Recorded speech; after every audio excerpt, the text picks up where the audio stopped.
Hello everyone, एक बार फिर से आप सभी का क्रेजी जी के ट्रिक के डेली करंट अफेयर की सीरीज में स्वागत है। तो आज के सेशन में हम डिस्कस करने वाले हैं क्या 26 मार्च के सभी करंट अफेयर को। आराम से एंड तक एक एक फैक्ट, एक एक क्वेश्चन को ध्यान से सुनिए। आने वाली एग्जाम में आपको यहां से क्वेश्चन देखने को मिल सकते हैं। बहुत ही इंपॉर्टेंट सेशन है और इसके अलावा चेकआउट कीजिए एप्लीकेशन को। वहीं पर आपके लिए डेली करंट अफेयर की पीडीएफ मिल जाती है आपको फ्री ऑफ कॉस्ट, तो आप चेकआउट जरूर कीजिएगा। तब तक हम शुरू करते हैं 26 मार्च के करंट अफेयर को। सबसे पहला क्वेश्चन देखेंगे, ब्रांड एम्बेसडर से है। तो टाटा मोटर्स ने अपना नया ब्रांड एम्बेसडर हाल ही में किसे नियुक्त किया है? देखिए, अभी 2025 में काफी सारे ब्रांड एम्बेसडर के बारे में मैंने आपको बताया, क्योंकि हर एग्जाम में यहां से एक क्वेश्चन पूछा जाता है, तो कंफ्यूज मत होइएगा, याद रखिएगा। टाटा मोटर्स ने अपना नया ब्रांड एम्बेसडर बनाया है विकी कौशल को। फिल्म एक्टर है विकी कौशल, अभी छावा मूवी के लिए बहुत सुर्खियों में रहे। तो ये ब्रांड एम्बेसडर बने हैं किसके? टाटा मोटर्स के। टाटा मोटर्स टाटा ग्रुप के अंतर्गत एक मल्टीनेशनल ऑटोमोबाइल कंपनी है, कार्स का निर्माण करती है, कारों को बनाती है। 1945 में इसकी स्थापना का श्रेय दिया जाता है JRD टाटा को, है ना। इसका हेडक्वार्टर मुंबई महाराष्ट्र में देखने को मिलता है और वर्तमान में इस कंपनी के चेयरमैन के पद पर हैं नटराजन चंद्रशेखरन। ब्रांड एम्बेसडर कौन? टाटा मोटर के विकी कौशल, तो उनकी बात कर लेते हैं। महाराष्ट्र से आते हैं विकी कौशल। 2019 में उरी मूवी के लिए 66th नेशनल फिल्म अवार्ड से सम्मानित किया जा चुका है और 3 बार फिल्म फेयर अवार्ड भी इन्होंने जीता है, लेकिन इसमें सबसे बड़ा नेशनल फिल्म अवार्ड है, तो ये इनको उरी मूवी के लिए दिया गया था। अब रिसेंटली 2025 में जो अलग अलग ब्रांड एम्बेसडर बने, वैसे मैंने आपको पहले भी इनके बारे में बताया है, एक बार हम रिवाइज कर लेते हैं। तो सलमान खान, इनको Indian super cross racing league का ब्रांड एम्बेसडर बनाया गया था। और इसके अलावा खो खो वर्ल्ड कप 2025, इसके भी ब्रांड एम्बेसडर कौन थे? सलमान खान। नारिका ब्रांड, जो कि फ्रांस की एक कंपनी है, इसके ब्रांड एम्बेसडर सानिया नेहवाल को बनाया गया था। दिलजीत दोसांझ, जो कि एक सिंगर है, एक्टर भी हैं, लिवाइस के ग्लोबल ब्रांड एम्बेसडर हैं। फेडरल बैंक की ब्रांड एम्बेसडर बनी थी विद्या बालन, फिल्म अभिनेत्री। स्केचर, जो कि शूज का ब्रांड है, इसके ब्रांड एम्बेसडर जसप्रीत बुमराह बनाए गए थे। और पीवी सिंधु ब्रांड एम्बेसडर बनी थी प्यूमा, है ना, जो कि कंपनी है एक, इसकी ब्रांड एम्बेसडर है badminton player PV Sindhu. Second question पर आएंगे, और विकी कौशल टाटा मोटर के ब्रांड एम्बेसडर। बायोसारथी इनिशिएटिव भारत में किस मंत्रालय के द्वारा लॉन्च किया गया है, या किस मिनिस्ट्री ने लॉन्च किया? तो बायोसारथी इनिशिएटिव, जो कि बायोटेक्नोलॉजी को बढ़ावा देने से संबंधित है, इसे लॉन्च करने का श्रेय दिया जाता है ministry of science and technology. Obviously बात है, अगर हम जैव प्रौद्योगिकी की बात करेंगे तो प्रौद्योगिकी मंत्रालय ही उसको लॉन्च करेगा, तो आंसर यहां पर भी हो जाएगा। अच्छा, किसको समर्थन देने के लिए या किसके विकास से, किसको प्रोत्साहन देने के लिए बायोसारथी इनिशिएटिव है? जैव प्रौद्योगिकी को, बायोटेक्नोलॉजी। अच्छा, होती क्या है बायोटेक्नोलॉजी? इसकी बात करें तो जीवों का यूज करके, है ना, जीवों में उनके जेनेटिक्स में, डीएनए में चेंज करके ह्यूमन यूज के लिए कोई भी प्रोडक्ट तैयार करना, कुछ भी चीज बनाना, ये कहलाती है बायोटेक्नोलॉजी। फॉर एग्जांपल, हम वैक्सीन तैयार करते हैं, है ना, कोई दवाई तैयार करते हैं, कोई भी मेडिसिन, वैक्सीन, इनको तैयार करने में बायो फर्टिलाइजर में भी इनका यूज होता है ना। तो जीवाणु, बैक्टीरिया, कोई भी वायरस या कोई भी अदर ऐसा एलिमेंट जो कि सूक्ष्म जीवों से बना हुआ है, उसका यूज करके प्रयोगशाला में उसको चेंज करके बायोटेक्नोलॉजी, प्रयोगशाला में चेंज करके ह्यूमन यूज के लिए कोई भी प्रोडक्ट बनाना जो हमारे यूज में आए या फिर हमारी लाइफ को सरल करे, इस तरीके से, तो ये कहलाती है बायोटेक्नोलॉजी। तो इसके लिए बायोसारथी इनिशिएटिव को लॉन्च किया है किसने? Ministry of science and technology ने। अच्छा, अब इनिशिएटिव के तहत किया क्या जाएगा? अच्छा, लॉन्च किसने किया? पहले ये तो union minister for state, independent charge, इनके पास स्वतंत्र प्रभार है, साइंस एंड टेक्नोलॉजी, ठीक है। डॉक्टर जितेंद्र सिंह, इन्होंने बायोसारथी इनिशिएटिव को लॉन्च किया। इसमें ministry of science and technology के तहत एक संस्था काम करती है, डिपार्टमेंट ऑफ बायोटेक्नोलॉजी। इसके द्वारा इस इनिशिएटिव को तैयार या लॉन्च किया गया है। भारत में बायोटेक स्टार्टअप्स जितने भी हैं उनको बढ़ावा देना, उनको संरक्षण देना और ग्लोबल स्केल पर उन्हें प्रमोट करना, उनकी पहुंच सुनिश्चित करना ग्लोबल स्तर पर, यह उद्देश्य बायोसारथी इनिशिएटिव का। अब इसके तहत जितने भी ऐसे स्टार्टअप्स हैं उन्हें 6 महीने का मेंटरशिप प्रोग्राम दिया जाएगा, उन्हें सिखाया जाएगा। जितने भी नए स्टार्टअप्स हैं उनको जो भी फैसिलिटी चाहिए, जो भी रिसोर्सेस चाहिए, है ना, जो भी गाइडेंस चाहिए, उनको सारा गाइडेंस मिलेगा। जो भी उनको नेटवर्क चाहिए वो सारी चीजें मिलेगी मेंटरशिप प्रोग्राम के दौरान। इंडियन स्टार्टअप्स जो कि बायोटेक्नोलॉजी में काम कर रहे हैं उन्हें मेंटरशिप दी जाएगी, जिससे वे ग्लोबल स्केल पर अपना प्रोडक्ट प्रमोट कर पाएंगे, सेल कर पाएंगे। तो इसके लिए लाया गया है बायोसारथी इनिशिएटिव। मिनिस्ट्री कौन सी इन्वॉल्व है, यह हमारा क्वेश्चन था। तो ministry of science and technology. Okay, आगे बढ़ने से पहले ऑफर ऑफ द डे आपको बता देता हूं। तो आप सभी के लिए जनरल स्टडीज जीएस का फाउंडेशन कोर्स यहां पर अवेलेबल है। बायलिंगुअल आपको मिल जाएगा, तो आप हिंदी मीडियम के हैं या फिर इंग्लिश मीडियम के, आपके लिए ये कारगर रहेगा। हिस्ट्री, ज्योग्राफी, पॉलिटी, साइंस, ये सारे सब्जेक्ट आपको यहां पर जीएस के इस फाउंडेशन कोर्स में अवेलेबल हो जाते हैं, जिसकी वैलिडिटी आपके लिए 1 साल की है। तो बहुत ही नॉमिनल चार्जेस में आपके लिए ये अवेलेबल है। डिस्क्रिप्शन में इसकी मैंने आपको लिंक दे दी है, वहां पर क्लिक करके आप इसे डायरेक्ट अवेल कर सकते हैं। क्योंकि जीएस देखिए हर एग्जाम में पूछा जाता है, चाहे वनडे एग्जाम हो, सिविल सर्विसेज की एग्जाम हो, सेंट्रल हो, स्टेट हो, हर एग्जाम में जीएस के टॉपिक पूछे जाते हैं। 2 क्वेश्चन आए, 4 क्वेश्चन आए या 10 क्वेश्चन आए, लेकिन आप समझिए कि ये क्वेश्चन आपसे पूछे जाएंगे। तो आप ज्वाइन कर सकते हैं, बहुत ही इजी वे में आपको पूरा कवर करवाया गया है यहाँ पर, आप इसे ज्वाइन कीजिए। और इसके अलावा आप एप्लीकेशन पर चेकआउट कीजिएगा, क्योंकि एप्लीकेशन पर आपके लिए जो हमारी प्रिंटेड बुक है, करंट अफेयर का ईयरली जो शंखनाद हमारी बुक है, वो आपको वहां पर मिल जाएगी, आप वहां से ऑर्डर कर सकते हैं।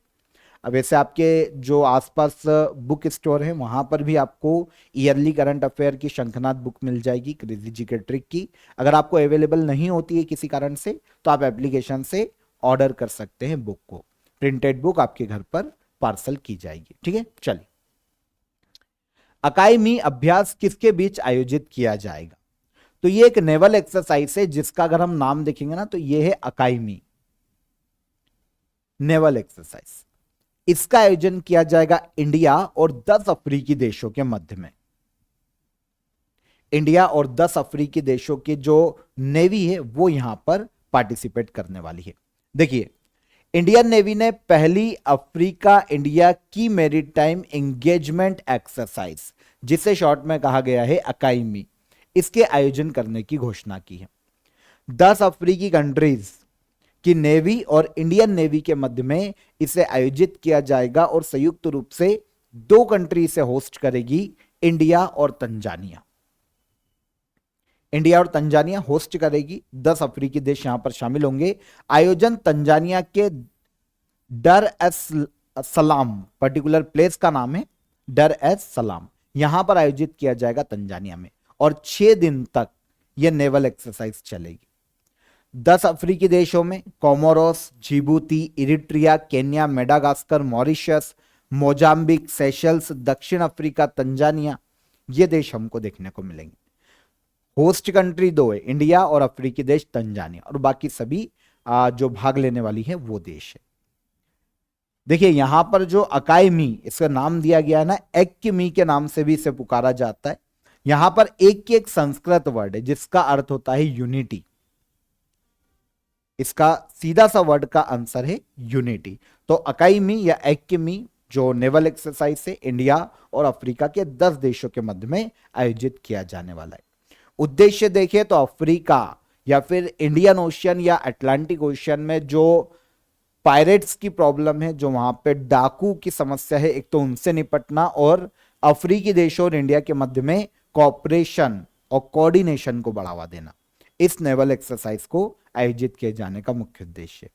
पहली बार ही इसका आयोजन किया जाएगा, ध्यान रखना, इस साल ये पहली बार ही आयोजित होगी। अब यहां पर तंजानिया इंडिया के साथ होस्ट कंट्री है, तो हमको इसके बारे में पता होना चाहिए। पूर्वी अफ्रीका में देखने को मिलता है तंजानिया, जिसकी कैपिटल है डोडोमा। तंजानियन शिलिंग यहां की ऑफिशियल करेंसी है और सामिया सुलू हसन यहां के प्रेसिडेंट के पद पर हैं। ये थोड़ा सा एक डे है, थोड़ा सा बड़ा है, नाम आराम से पढ़ना, कंफ्यूजन होगा।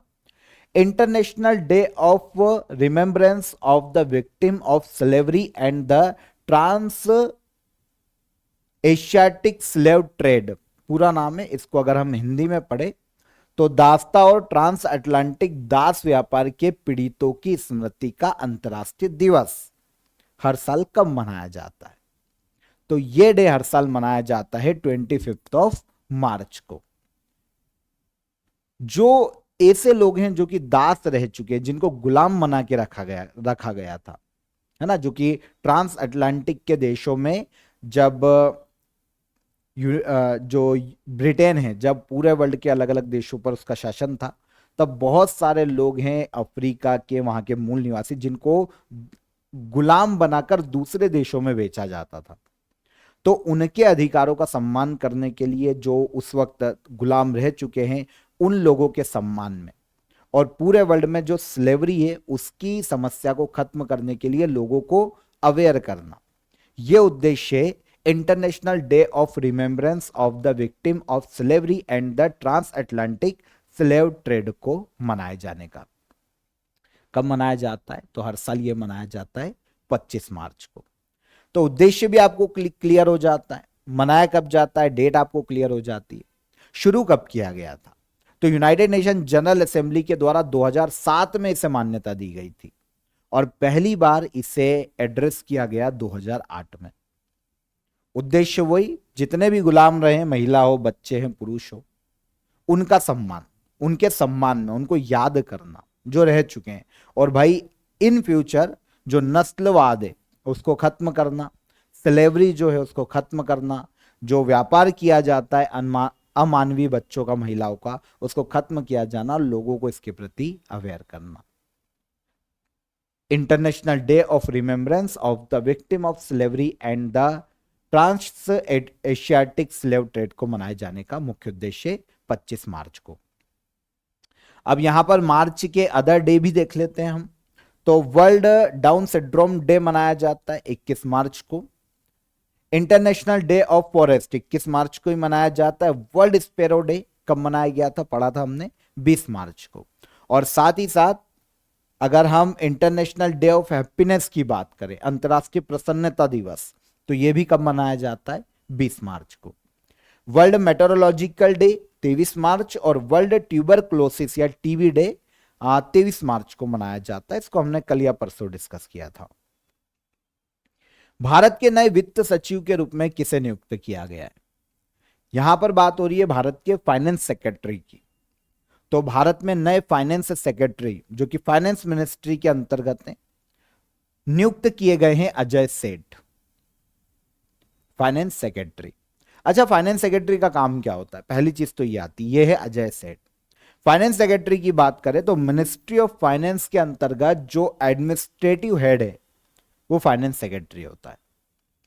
सारे मिनिस्ट्री ऑफ फाइनेंस के अंतर्गत जो हमारा फाइनेंस मिनिस्टर हैं उनको सलाह देने के लिए एडमिनिस्ट्रेटिव हेड के रूप में काम करता है। सारी योजनाओं का निर्माण करने के लिए जो हेड है, कार्य के संचालन के लिए जो हेड है, वो है फाइनेंस सेक्रेटरी।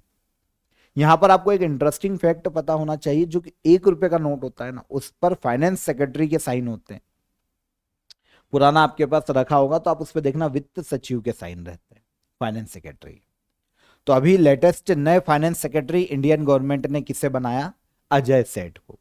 अभी तक फाइनेंस सेक्रेटरी के रूप में कार्यरत थे तुहिन कांत पांडे, इनको रिप्लेस किया अजय सेठ ने, जो कि 1987 बैच के एक आईएएस अधिकारी हैं। नए फाइनेंस सेक्रेटरी। भारत में वरिष्ठ नागरिक आयोग स्थापित करने वाला पहला राज्य कौन सा बना? Senior citizen commission. Senior citizen की कोई भी समस्या उसके समाधान के लिए सीनियर सिटीजन के लिए पॉलिसीज बनाना है। भाई जो देखो क्या होता है, जो बुजुर्ग हैं राज्य में, पहले आंसर बता देता हूं, यह है केरल राज्य। अब केरल ने क्या किया है, राज्य में जो बुजुर्ग लोग हैं, है ना, 60-65 प्लस, ऐसे बुजुर्गों के लिए पॉलिसीज बनाना कि उनको कहाँ कहाँ पर रियायत दी जानी चाहिए, बसों में, सार्वजनिक प्लेसेस में कहाँ कहाँ पर, है ना, छूट दी जानी चाहिए। इसके अलावा अगर कोई भी सीनियर सिटीजन को कोई भी समस्या है तो वो कहाँ पर रिपोर्ट करेंगे, कैसे उनकी समस्या का समाधान होगा। अगर सीनियर सिटीजन को कोई गवर्नमेंट स्कीम का लाभ चाहिए तो उनको कैसे पहुंचाया जा सकता है, अगर उनको नहीं मिलता तो वो कहाँ पर कंप्लेन कर सकते हैं, और कैसे सीनियर सिटीजन को सिक्योरिटी दी जा सके, इन सभी मुद्दों को सॉल्व करने के लिए एक सीनियर सिटीजन कमीशन बनाया गया है केरल सरकार के द्वारा, और ऐसा करने वाला भारत का पहला राज्य बना है केरला। कमीशन, ये जो कमीशन है Kerala state senior citizen commission bill 2025, जो कि इसी साल पास करवाया गया है, अब इसके पास होने के बाद बनाया जा रहा है। पर्टिकुलर एक बिल लाया गया है कि बिल का नाम क्या है, Kerala state senior citizen commission bill, senior citizen के उत्थान के लिए।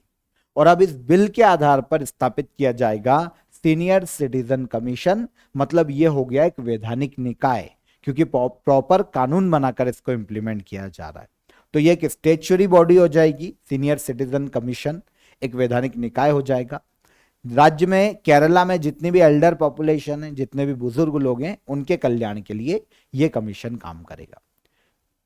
काम क्या करेगा ये मैं आपको बता ही चुका हूं, है ना। सीनियर सिटीजन के लिए पॉलिसीज बनाएगा, उनकी समस्याएं सुनेगा, लीगल एडवाइस देगा, और राज्य में सीनियर सिटीजन की स्थिति को सुधारने में यह काम करेगा। केरला के बारे में यहां पर बेसिक फैक्ट जान लेते हैं। भारत में सबसे ज्यादा लिटरेसी रेट वर्तमान में केरला में, लिटरेसी सर्वे हुआ था नेशनल स्टेटिस्टिकल ऑफिस का, इसमें बताया गया था 2018 में कि 96% से ज्यादा यहां पर लिटरेसी रेट है। 2011 की जनगणना के अनुसार सेक्स रेशो है वर्तमान में 1084 महिलाएं हैं यहां पर 1000 पुरुष पर। कैपिटल है तिरुवनंतपुरम, राजेंद्र औरलेकर वर्तमान में गवर्नर, और सीएम है पिनरई विजयन। केरला लेजिस्लेटिव, अगर विधानसभा की बात करें 140 सीटें हैं, राज्यसभा की 9 सीट देखने को मिलती है, और लोकसभा की 20 सीटें देखने को मिलती है केरला में। इंडियन ओपन 2025, भारत का पहला पीएसए स्क्वैश कॉपर टूर्नामेंट किस राज्य में आयोजित किया जा रहा है? तो इंडियन ओपन 2025 के नाम से भारत का पहला पीएसए स्क्वैश कॉपर टूर्नामेंट, इसका आयोजन किया जा रहा है भारत में महाराष्ट्र में। कहां पर? महाराष्ट्र। देखिए पीएसए को समझिए कि ये क्या है, तो प्रोफेशनल स्क्वैश एसोसिएशन को ही पीएसए के नाम से जाना जाता है।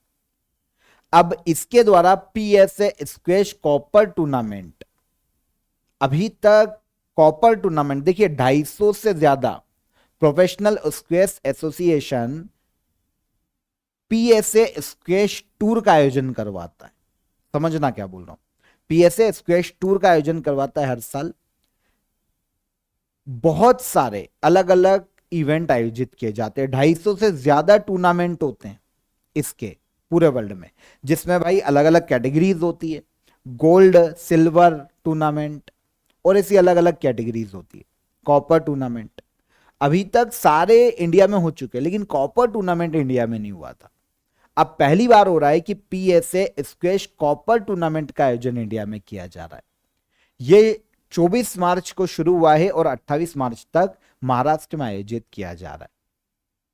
ओके, तो पहली बार इंडिया में प्राइज मनी होगी इसकी 53,500 यूएस डॉलर। जैसे एटीपी टूर, डब्ल्यूटीए टूर का आयोजन किया जाता है, साल भर टूर्नामेंट चलते रहते हैं एथलेटिक्स के, वैसे पीएसए स्क्वैश टूर्नामेंट का आयोजन किया जाता है। और अब यह आयोजन कौन करवाता है? तो प्रोफेशनल स्क्वैश एसोसिएशन करवाता है। पूरे वर्ल्ड में स्क्वैश खेलों को गवर्न करने वाली अंतरराष्ट्रीय बॉडी है, जिसकी स्थापना 1975 में की गई थी, पीएसए की। और इसके प्रेसिडेंट के पद पर वर्तमान में एक इंडियन है सौरव घोषाल, और एक इंग्लैंड के हैं सारा जैन पेरी इंग्लैंड की, ये दोनों प्रेसिडेंट के पद पर हैं। नेशनल मैरीटाइम गेम्स 2025 का आयोजन कहां किया जा रहा है? नेशनल मैरीटाइम गेम्स 2025 का आयोजन किया जा रहा है मुंबई में। मुंबई में एक यूनिवर्सिटी है, महाराष्ट्र में, मुंबई में, इंडियन मैरीटाइम यूनिवर्सिटी। यहीं पर भारत के पहले समुद्री खेलों का आयोजन किया जा रहा है, पहली बार मुंबई में। 24 मार्च को ये शुरू हो चुके हैं और 4 अप्रैल 2025 तक ये आयोजित किए जाएंगे। इसका इनॉग्रेशन वर्तमान में जो इंडियन ओलंपिक एसोसिएशन के अध्यक्ष पीटी उषा, इनके द्वारा किया गया। अच्छा, खेलों का आयोजन कौन करवा रहा है ना? तो डायरेक्टोरेट जनरल ऑफ शिपिंग, जो कि शिपिंग मिनिस्ट्री के अंतर्गत कार्य करता है, इसके द्वारा भारत के पहले मैरीटाइम गेम्स आयोजित किए जा रहे हैं मुंबई में। 20 से ज्यादा खेल यहां पर खेल इवेंट आयोजित होंगे, जैसे अगर हम देखें तो athletics, badminton, carrom, cricket, indoor rowing, swimming, ऐसे अलग अलग 20 से ज्यादा इवेंट यहां पर आयोजित किए जाएंगे अलग अलग गेम्स के। आयोजन करवाने वाली संस्था डायरेक्टोरेट जनरल ऑफ शिपिंग है, जो कि 1949 में स्थापित की गई थी मिनिस्ट्री ऑफ शिपिंग के अंतर्गत, और मुंबई में इसका हेडक्वार्टर देखने को मिलता है। और मुंबई में ही भारत के पहले समुद्री गेम्स आयोजित किए जा रहे हैं 2025 में। वन टाइम सेटलमेंट स्कीम 2025 किस राज्य के द्वारा लॉन्च की गई? वन टाइम सेटलमेंट स्कीम को लॉन्च करने का श्रेय दिया जाता है हरियाणा सरकार को। वैसे इस तरीके की स्कीम अलग अलग राज्य अलग अलग नाम से चलाते हैं, लेकिन यहां पर जो लेटेस्ट आई है वो वन टाइम सेटलमेंट स्कीम से 2025 की हरियाणा ने इसे लॉन्च किया है। उद्देश्य क्या है? तो हरियाणा में जितने भी बिजनेसमैन हैं, जितने भी व्यापारी है, वो अपने जो पेंडिंग टैक्स है उसको चुका दें। इसके लिए उनको रियायत दी गई है सारे व्यापारियों को, है ना। उद्देश्य क्या है? व्यापारियों को राहत देना, राज्य में रेवेन्यू को बढ़ाना, ताकि सारे व्यापारी जो हैं वो अपना टैक्स भर दें, और किसी भी प्रकार की जो कानूनी विवाद में व्यापारी फंस जाते हैं उनको उससे बचाना, टैक्स पूरा भर दें वो। अब टैक्स भरने के लिए उनको रियायत भी दी गई है, जैसे पुराने जो फाइनेंशियल उन पर बोझ था उससे उनको राहत दी गई है अलग अलग सेगमेंट बनाकर। इसके अलावा जो पेनल्टीज है या फिर ब्याज है उसको पूरी तरह से माफ किया गया है हरियाणा सरकार के द्वारा, ताकि व्यापारी जो बचा हुआ टैक्स है वो बिना किसी डर के भर दें, राज्य का रेवेन्यू भी बढ़े और व्यापारियों को भी किसी भी प्रकार की असुविधा ना हो। तो इस स्कीम को नाम दिया है one time settlement scheme 2025। Haryana के सीएम नायब सैनी ने हाल ही में इसकी शुरुआत की है, नायब सिंह सैनी। हरियाणा की कैपिटल है चंडीगढ़, गवर्नर है बंडारू दत्तात्रेय, नायब सिंह सैनी वर्तमान में सीएम के पद पर हैं। यहां पर विधानसभा सीटों की संख्या है 90 हरियाणा में, लोकसभा की 10 सीटें हैं और राज्यसभा की 5 सीटें देखने को मिलती है। लास्ट क्वेश्चन आज के करंट अफेयर का। 76 वर्ष की आयु में हाल ही में जॉर्ज फोरमैन का निधन हो गया। ये किस खेल के प्रसिद्ध खिलाड़ी थे? जॉर्ज फोरमैन, वैसे ये अमेरिकी हैं, ध्यान रखना ना, कहां के? अमेरिकी। अमेरिका के बहुत ही फेमस बॉक्सर जिनका नाम है जॉर्ज फोरमैन, हाल ही में 76 वर्ष की आयु में इनका निधन हो गया। अब देखिए अमेरिका के हैं लेकिन इनकी उपलब्धियां बहुत ज्यादा है। अमेरिकन बॉक्सर है, बिग जॉर्ज के नाम से जाने जाते थे। 81 मैच में से 76 इन्होंने जो बॉक्सिंग फाइट की है उसमें इन्होंने जीत हासिल की है। 2 बार वर्ल्ड हैवीवेट चैंपियन रहे हैं, और इसके अलावा जो 1968 में मैक्सिको ओलंपिक आयोजित किया गया था उसमें बॉक्सिंग में गोल्ड मेडल इन्होंने अपने नाम किया था। तो अमेरिका के बहुत ही फेमस बॉक्सर जॉर्ज फोरमैन, हाल ही में 76 वर्ष की आयु में इनका निधन हो गया। तो यहां पर हमने 26 मार्च के सभी करंट अफेयर देखे, एक एक फैक्ट को समझा, एक एक क्वेश्चन को समझा। लास्ट डे के करंट अफेयर का रिवीजन कर लेते हैं, हमारा 25 मार्च के रिवाइज कर लेते हैं। पहला क्वेश्चन हमारा ज्ञानपीठ अवार्ड से है, कल हमने इसको पढ़ा था। 59th ज्ञानपीठ अवार्ड के लिए हाल ही में किसे चुना गया है?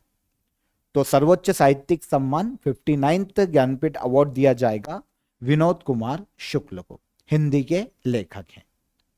किस राज्य से आते हैं? छत्तीसगढ़ से। वर्ल्ड ट्यूबरक्लोसिस डे या टीबी दिवस हर साल कब मनाया जाता है? तो टीबी दिवस मनाया जाता है कब? तो यह मनाया जाता है 24 मार्च को। 72वें मिस वर्ल्ड सौंदर्य प्रतियोगिता का आयोजन भारत के किस राज्य में किया जाएगा? तो इसका आयोजन किया जाएगा तेलंगाना राज्य में। इंग्लैंड में आयोजित कबड्डी वर्ल्ड कप 2025 के मेंस और विमेन कैटेगरी वर्गों में खिताब किसने अपने नाम किया है? तो कबड्डी वर्ल्ड कप का आयोजन हुआ था हाल ही में इंग्लैंड में, दोनों में ही इंडिया ने खिताब अपने नाम किया, मेंस और विमेन्स कैटेगरी का, और इसमें रनर अप रहा इंग्लैंड। म्यूजिक एकेडमी द्वारा संगीत कला निधि पुरस्कार के लिए हाल ही में किसे चुना गया? तो संगीत कला निधि अवार्ड दिया गया R.K. श्री राम कुमार को। समर्थ इंक्यूबेशन प्रोग्राम, जो कि भारत के दूरसंचार और आईटी क्षेत्र में इनोवेशन और तकनीकी उन्नति को बढ़ावा देने के उद्देश्य से शुरू किया गया, किस संगठन के द्वारा लॉन्च किया गया? तो इसे लॉन्च किया है centre for development of telematics C. हाल ही में ASI ने लगभग 110 मेगालिथ संरचनाएं किस राज्य में खोजी है? तो इनकी खोज की गई है केरला स्टेट में। FIG वर्ल्ड कप की वॉल्ट फाइनल स्पर्धा में ब्रॉन्ज मेडल जीतने वाली भारतीय जिम्नास्ट का नाम क्या है? तो यह प्रणति नायक है। वर्ल्ड मेट्रोलॉजिकल डे हर साल किस दिन मनाया जाता है? तो यह मनाया जाता है 23 मार्च को। और हाल ही में भारत ने फीबा एशिया कप 2025 के लिए क्वालिफाई किया है। यह टूर्नामेंट किस देश में आयोजित किया जाएगा? फीबा एशिया कप 2025 का आयोजन किया जाएगा सऊदी अरब में। ये सारे क्वेश्चन कल के सेशन के हैं हमारे, क्लियर हो जाते हैं। अब हम आते हैं क्वेश्चन ऑफ द डे के आंसर पर। कोशिकाओं के अध्ययन को क्या कहा जाता है? तो कोशिकाओं के अध्ययन को कहा जाता है साइटोलॉजी। भारतीय संविधान में कौन सा भाग नागरिकता से संबंधित है? तो यह है पार्ट 2, आर्टिकल 5 से लेकर 11 तक। वर्ल्ड हैप्पीनेस डे कब मनाया जाता है? 20 मार्च को मनाया जाता है। मेरे को पहला क्वेश्चन अलग क्यों लग रहा है? ओके ठीक है, इसका आंसर आप ले लो। बाकी अगर यहां जो क्वेश्चन था वो मैं आपको कल के सेशन में बता दूंगा, क्योंकि मुझे ऐसा लग रहा है कि ये क्वेश्चन थोड़ा सा चेंज हो गया।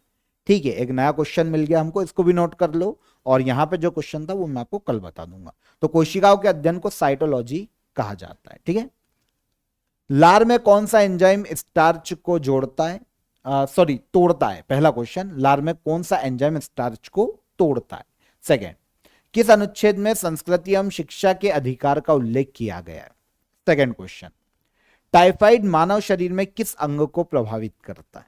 यह तो मैंने आपको कल के सेशन में भी पढ़ाया था, है ना। डिसीज और प्रभावित जो अंग होते हैं उनसे, वो मैंने आपको लिस्ट बताई थी।